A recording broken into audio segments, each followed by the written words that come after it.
안녕하세요, 정원정입니다. 최근에 기사들을 보면요, 신속통합 후보지 1차, 2차에서 선정됐던 지역들의 신통기획안이 속속들이 통과가 되고 있습니다. 그런 지역들을 보면서 신속통합 기획이 상당히 빠르게 진행되고 있구나. 그래서 많은 투자자분들이 다른 재개발보다도 신속통합에 굉장히 많은 투자를 하고 있고 선호도가 높은 재개발 유형이다라는 걸 느낄 수 있었는데요. 신속통합 후보지로 선정이 된 이후에는 당연히 투자 금액이 올라갈 수밖에 없고, 또 하나의 제약은 토지가로 허가구역으로 묶인다라는 제약이 있기 때문에 소액으로 투자하지도 못하고 약간 제약이 있기 때문에 투자하기는 좀 어려운 부분이 있습니다. 그래서 소액으로 투자하기 위해서 가장 좋은 방법은 신속통합 후보지로 선정되기 직전에 있는 구역들을 찾아서 발굴해서 투자를 하면 가장 저렴한 금액으로 할 수 있다라는 점이 오늘 제가 드리고 싶은 말씀입니다. 그러면 어떤 지역들을 발굴해야 안정적으로 신속통합 후보지가 선정될 수 있을까라는 점인데요. 몇 가지 요인이 있을 것 같아요. 한 3가지 정도 포인트에 대해서 말씀드릴 것 같은데, 첫 번째는 어느 정도 기본 동의율이 받쳐진 지역들을 발굴해서 투자를 하셔야 된다. 신속통합 후보지 같은 경우에는 기본적으로 한 30% 이상의 동의율을 받으면 후보지 신청을 가능하지만 50%가 넘어가면요, 가산점이 붙습니다. 그래서 동의율이 50%가 넘어간 시점 60%, 70%가 될수록 신속통합 후보지로 선정될 수 있는 가능성이 상당히 높다. 그래서 최근에 선정됐던 동우암 1구역이나 동우암 3구역 이런 구역들도 주민들의 동의율이 70%가 넘어간 상태로 신청이 들어갔기 때문에 신속통합 후보지로 선정될 수 있었다.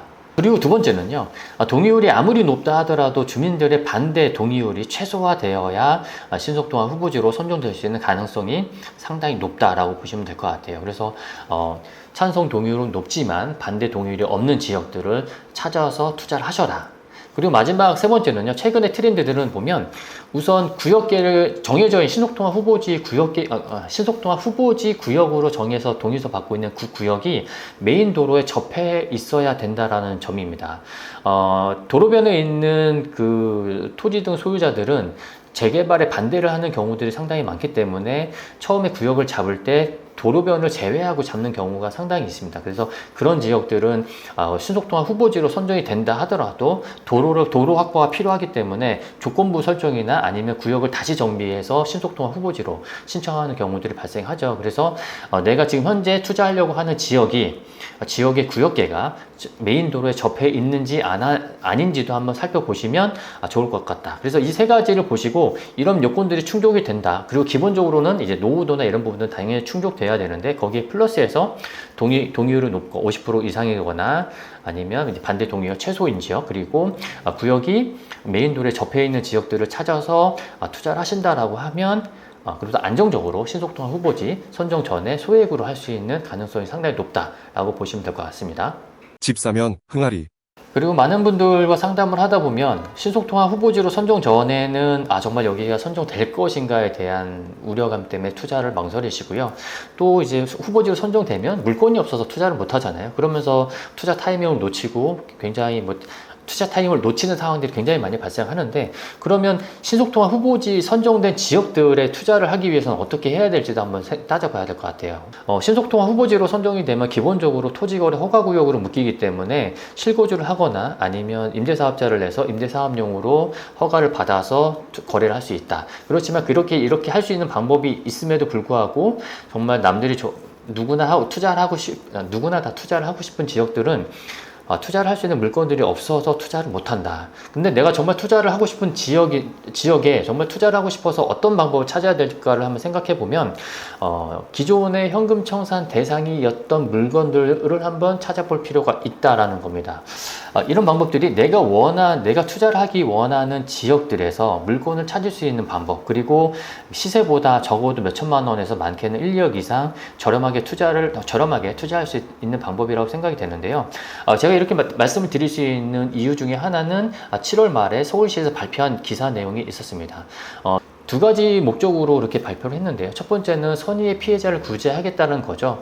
23년도 이전에 선정됐던 신속통합 후보지 같은 경우에는 내가 정상적으로 허가받고 착공을 내서 공사를 하고 있는 중에 신속통합 후보지로 선정이 됐을 경우 권리산정 기준이 소급해서 적용이 됐기 때문에 그런 현장들 같은 경우에는 현금 청산 대상이 돼서 상당히 어려움을 겪었었죠. 그래서 그런 선의의 피해자를 구제하겠다라는 목적이 하나고요. 또 두 번째는 구역 내 현금 청산 대상자가 높으면 재개발을 진행하는 데 있어서 지속적으로 재개발을 진행하는 데 있어 걸림돌이 될 수 있다. 그렇기 때문에 사전에 현금 청산 대상자를 구제함으로써 이 정비 사업을 굉장히 빠르게 진행할 수 있는 여건을 만들겠다는 이유죠. 그래서 7월 말 서울시에서 권리산정 기준을 완화한다라는 발표 내용 이후에 서울시에서 각 지자체에 공문을 발송한 내용이 있습니다. 어떤 내용이냐면 2021년, 2023년 선정된 신통기획 주택 재개발 후보지는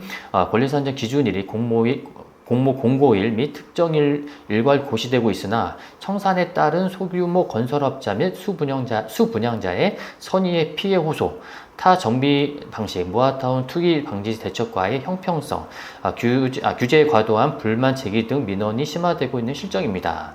이와 관련해서 우리 시는 이 내용이 중요한 내용이죠. 현재 기준으로 현금 청산 대상이나 타당성이 인정되는 경우 재개발을 통한 건축물을 분양받을 수 있도록 선별적으로 기준일을 조정하고자 합니다라는 공문이 각 지자체별로 발송이 됐습니다.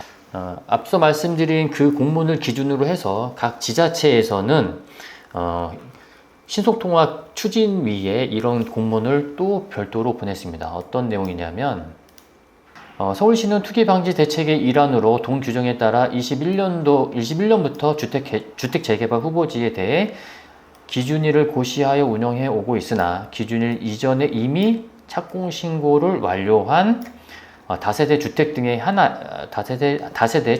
한하여 검토 후 타당성이 인정되는 경우 아파트 등을 분양받을 수 있도록 기준일을 조정 완화할 계획입니다라는 내용이 들어가 있습니다. 그래서 어떤 신청 자격이 어떤 내용이냐면요. 2번입니다. 현 권리산정 기준일까지 착공 신고를 완료하고 사용 승인일이 당해 정비구역 지정일을 경과하지 않은 건축물이라고 하는 얘기인데요. 권리산정 기준일 이전에 착공 신고를 완료하고 그리고 정비구역 지정되기 이전에 사용 승인이 난 건물에 대해서는 타당성을 인정해서 권리산정 기준일을 완화해 주겠다는 공문들이 이미 신통기획을 진행하는 구역에 전달이 돼서 이미 취합을 하고 있습니다. 그래서 어떤 빠르게 진행된 데들은요, 현금청산 대상자들을 취합해서 현금청산 대상자들을 취합해서 서울시로 이미 제출한 구역들도 있고요. 단계가 조금 느린 지역들도 있습니다. 그래서 내가 투자를 하기 희망하는 신통기획 진행하는 구역에서 정말 물건을 찾기 힘들다라고 하면 이렇게 현금청산 대상이었던 물건들도 한번 찾아보시면 남들보다 저렴한 금액으로 투자할 수 있다라는 말씀을 드리고 싶습니다. 집 사면 흥하리. 제가 지금 말씀드린 지역들은요, 1차, 2차, 2차의 신통기획 후보지로 선정된 지역들이고 이미 신통기획안이나 정비구역 지정까지 어느 정도 다 진행이 되고 있는 지역들입니다. 그래서 불확실성이 어느 정도 해소가 된 지역들, 그리고 동의율이 어느 정도 확보된 지역들이기 때문에 재개발 투자하는 데 있어의 리스크가 상당히 감소되어 있는 그런 지역들이다. 그래서 그런 지역들에서 남들보다 조금 더 저렴한 금액으로 투자할 수 있는 방법이 이런 물건들을 찾는 것이다 라고 말씀드리고 싶고, 또 하나 말씀드리고 싶은 내용은요, 현금청산 대상이라고 해서 내가 무조건 손해를 보는 것은 아니다라는 겁니다. 일단 일례로 자양사동 신속통합 후보지 선정된 지역들을 한번 보면요, 2년 전에 현금청산 대상인 것을 알면서도 투자를 분양받으신 분들이 있으세요. 그때는 금액이 한 5억 후반에서 6억 초 정도 됐을 것 같은데요, 지금 이 일대에 나와 있는 물건들은 적어도 9억 이상 호가하는 물건들이 나와 있습니다. 그리고 지금은 그 금액이 정비구역 지정되고 조합 설립되고 사업시행 인가까지 나면 당연히 금액은 지금보다 훨씬 더 높은 금액으로 가기 때문에 2년 전에 현금청산 대상임을 알면서 투자하셨던 분들은 벌써 이미 2억에서 3억 정도의 시세 차익을 보고 있다라는 점도 우리가 눈여겨봐야 될 것 같습니다. 제가 일전에 설명드렸던 공공재개발 같은 경우에는 공공 재개발을 위한 감정 평가를 하기 때문에 시세보다 낮은 금액으로 평가를 받을 수 있는 리스크가 있었습니다. 그렇지만 이런 민간 재개발 같은 경우에는 동일한 기준, 내가 일반 조합원과 동일한 기준으로 평가를 해서 그 평가된 금액으로 보상을 받는다라는 거고요. 그렇기 때문에 내가 투자한 금액보다는 내가 감정평가를 하는 시점에는 당연히 지금보다 더 높은 금액으로 평가를 받을 수 있다. 권리선택 감정평가를 하는 시기는 사업시행 인가가 마무리된 시점에 감정평가를 하게 돼 있죠. 그래서 지금 했을 때 지금 투자를 한다고 하면 정비구역 지정, 그리고 조합 설립, 그리고 사업시행 인가까지 3단계 이상 절차가 진행된 시점에 감정평가를 하기 때문에 지금보다 당연히 더 높은 금액으로 평가를 받는다. 그리고 또 하나는 현금청산 대상인 경우에는요, 감정평가를 한 번 더 받습니다. 한 번 더 받아서 기존의 그 조합원들보다는 한 20에서 30% 이상의 더 높은 금액으로 청산된다.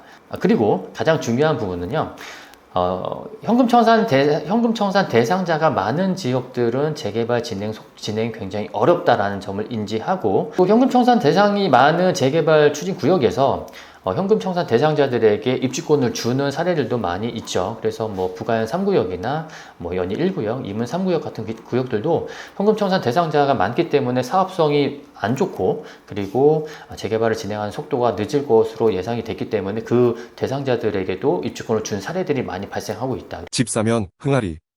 신속통합기획이나 모아타운의 재개발들이 진행이 되면서 많은 분들이 재개발 쪽에 투자를 희망하시고 있죠. 그렇지만 조금 늦게 들어오신 분들은 내가 돈이 있고 자금의 여유가 있더라도 내가 원하는 지역, 원하는 물건을 투자하기 어렵다라는 점도 분명히 느끼셨을 거라 생각합니다. 중요한 거는요, 내가 최신 정보를 얼마만큼 빨리 숙지하고 받아들이고 이런 물건들을 찾기 위해서 빠르게 움직이느냐가 남들보다 더 좋은 조건, 남들보다 더 적은 금액으로 투자할 수 있다는 점 명심하시고 열심히 공부하시고 성공 투자하시기 바라겠습니다. 감사합니다.